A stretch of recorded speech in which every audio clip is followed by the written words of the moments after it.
Well, earlier in the program, we heard from CommonGround Volunteer Karol Swan about continuing education for producers, and that interview will be on our Facebook page a little bit later this morning. And now Karol is back with a recipe to share, and Taryn is standing by with more.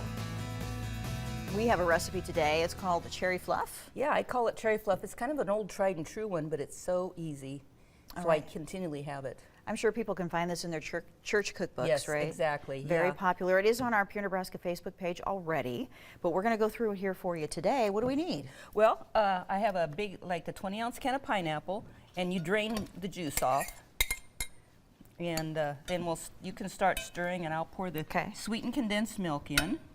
And it's, you got to get the sweetened condensed. All that sugar, you have to have the sugar, make it taste good. And it's just so easy. This is just so easy, and you can keep all the ingredients in your cupboard. And then a cherry pie filling, so there's no cooking, no stirring. Somebody, if you're involved with things, you a lot of times get people request for salad for different things at church this or would be a good potlucks one, or anything.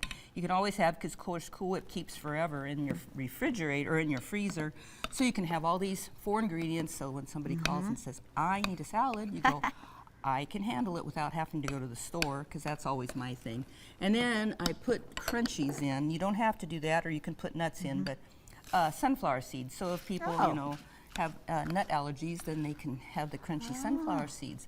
And then your kids, if your kids want to make something fun, sometimes they say, "Oh, we want to make something fun," but they don't want to have to deal with all the measuring and cooking parts, so they can just open it up and dump it. And there's a lot of ways. It's like a salad or dessert. If you wanted to get fancy, you can make graham cracker crust or shortbread crust for it. So it's pretty versatile, old-timey thing. So we're looking at the recipe there for folks. And again, this is on Pure Nebraska on the Facebook page or on my Facebook page. So if people want to take their time and copy it down. But it's so easy, it's just dump and go. Yeah, it's just dump and go. Okay. And then chill it. Even if you don't have time to chill it, it's still delicious. It still would be good. Okay. So here's what it looks like.